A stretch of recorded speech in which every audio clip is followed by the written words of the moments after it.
Hey everyone, I'm Tina, a 28-year-old woman, and I wanted to open up about a recent chapter in my life that brought some closure to a difficult situation involving my husband and in-laws. This all unfolded a few months ago, and the chaos has only recently settled. I'm still grappling with the emotional aftermath, and I believe sharing my story might offer some relief. Flashback to 2 years ago when I made a significant life decision, marrying my then boyfriend, Jake. We met through mutual friends and spent 3 blissful years together. Jake appeared to be a fun and caring person, showering me with love. He hailed from a wealthy family, complemented by a high-paying job. Our connection deepened over shared interests, especially our love for travel. As we progressed from casual dating to a serious relationship, my friends applauded him as a great guy, genuinely happy for us. The relationship was smooth sailing. Jake's care knew no bounds. He surprised me with thoughtful gifts, even presenting a new laptop on my college graduation day. Despite his generosity, I hesitated about him covering most expenses. Jake, I'm just a college student. I can't afford to reciprocate in the same way. Let's at least split other expenses, I'd insist. Jake, however, dismissed my concerns, emphasizing his desire to spoil his girlfriend. He argued that many of his friends did the same for their partners. Gradually, I accepted his gestures, but I made efforts to reciprocate within my means. Upon securing a well-paying job after college, I was thrilled to finally return the favor.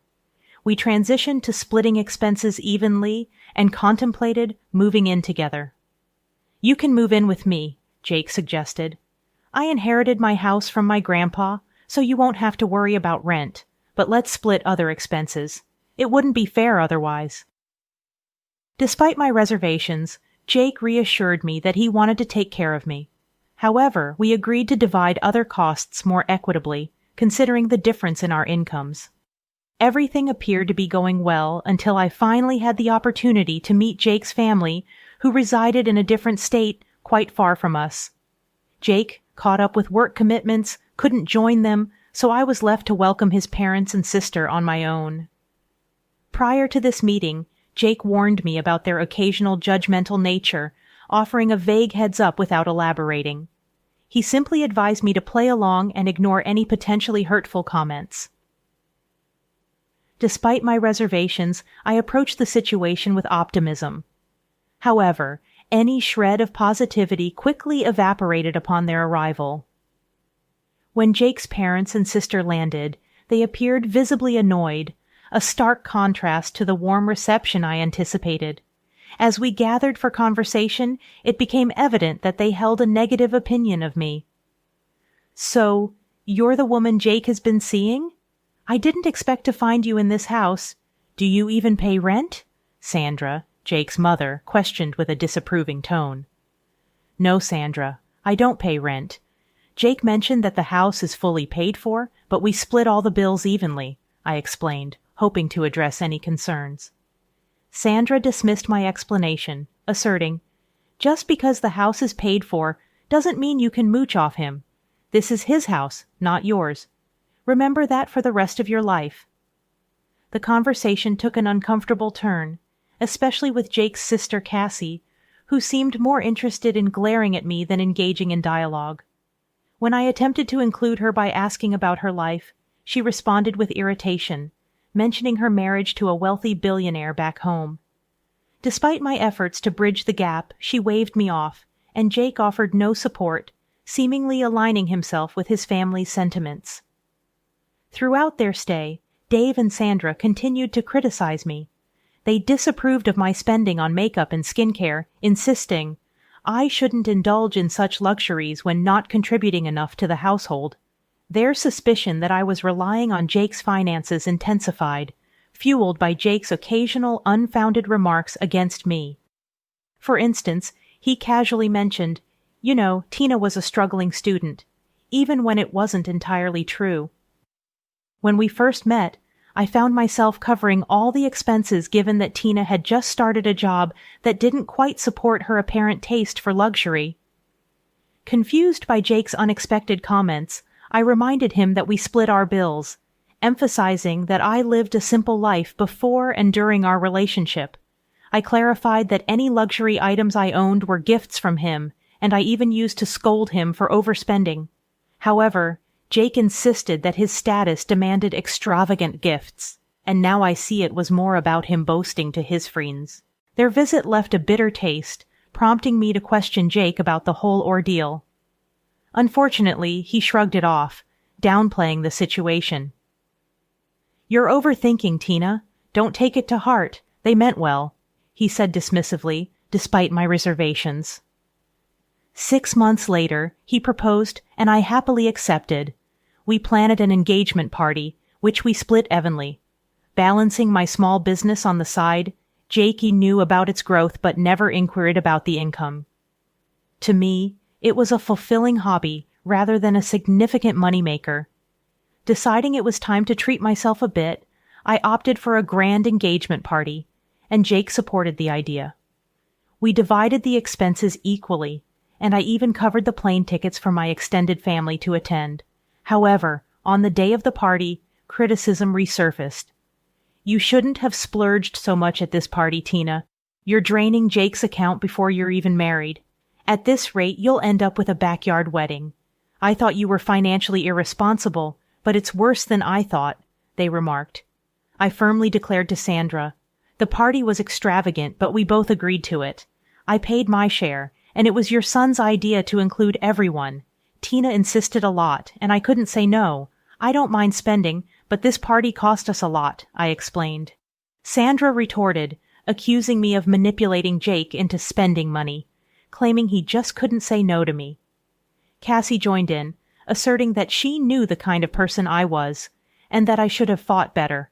Frustrated, I excused myself and sought a moment of rest bit on the venue's lawn, only to find Cassie and her husband Jim laughing at my expense.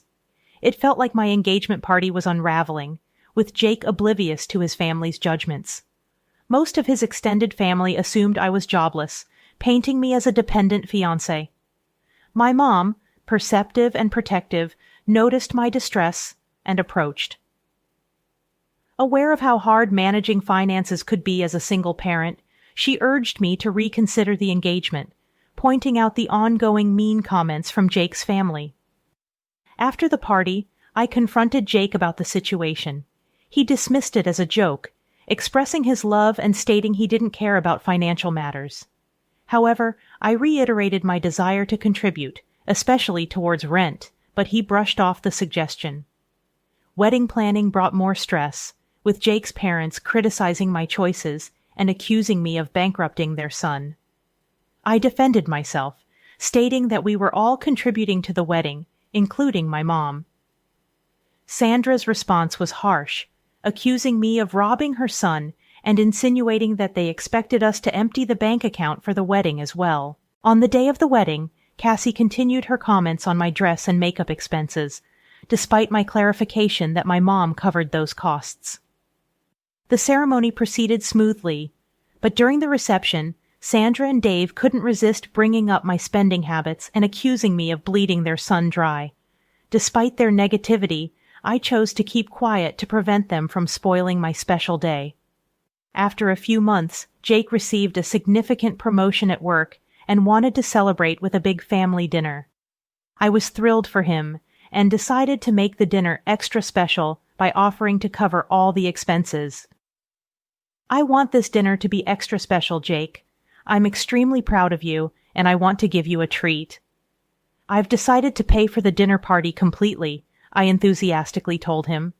Jake was delighted by my gesture, and I explained that my business was doing well and I had a salary from my job. I recently gained access to a trust fund from my paternal grandfather. I planned the entire event, ensuring everything was perfect for the celebration. However, when his family arrived, they were visibly displeased with the preparations. Despite positive feedback from others, it soon became evident that his family had issues with the celebration.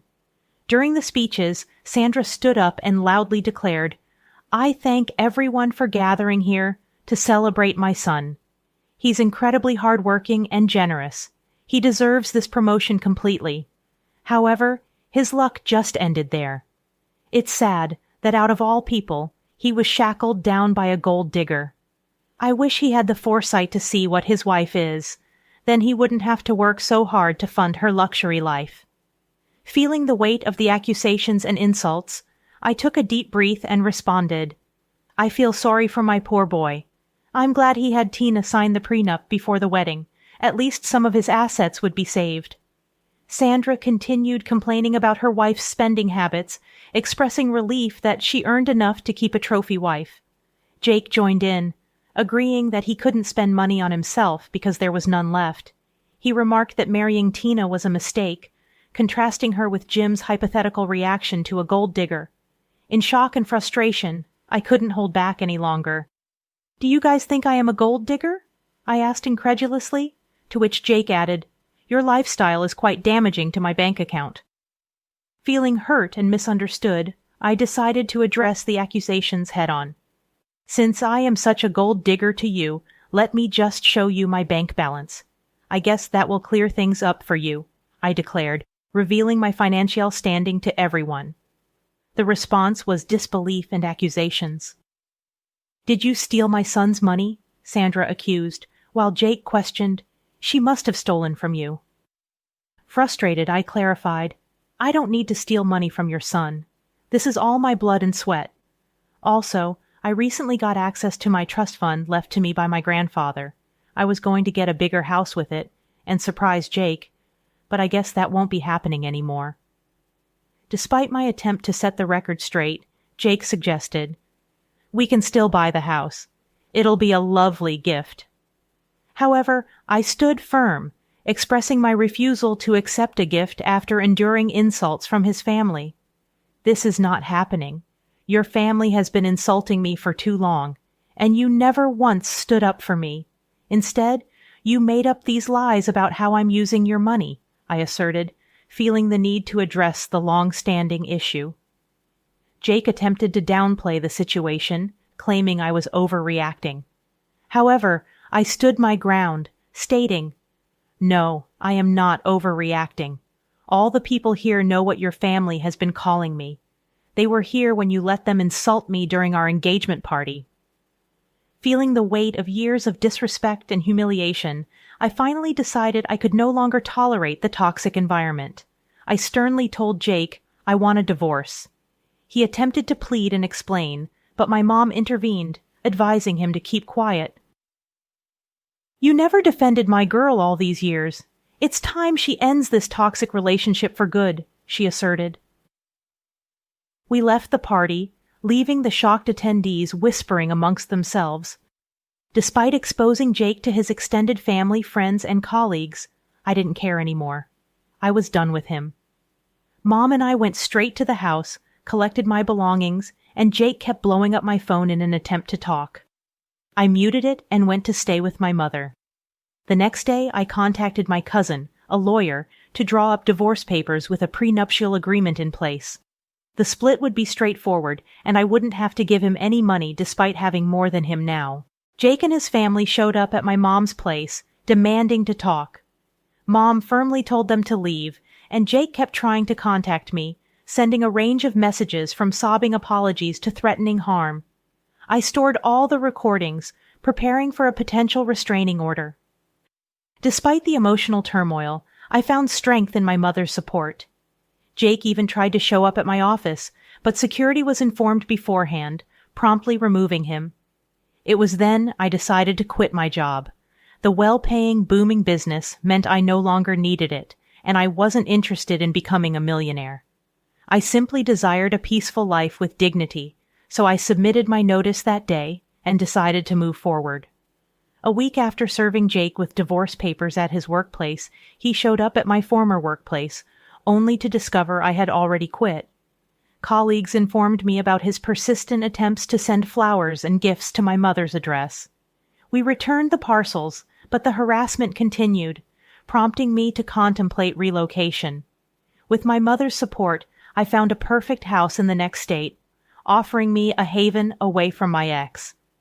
Currently, awaiting finalization of paperwork, the judge granted a relatively smooth divorce due to the solid prenuptial agreement. During the 6 months of separation, I used the time to gather myself. Once the divorce was finalized, I promptly moved to my new home, changing my number to escape the relentless spam from Jake and his family. I heard Jake's life was in turmoil, blaming his parents for the marriage fallout. Professionally, he faced a significant setback, with colleagues avoiding him and seniors displeased with the negative publicity in their close-knit community. His parents resorted to spreading rumors about infidelity, but fortunately, these falsehoods failed to gain traction. On the contrary, my life took a positive turn. Focused on enhancing my business and relishing newfound freedom, I started going out and even ventured into the dating scene. Jake's insecurities made me cautious about committing too quickly, but I remain hopeful that with time I will heal and find someone who truly cherishes me. While Jake's actions caused me pain, the strength gained from overcoming those challenges has propelled me into a brighter future, full of possibilities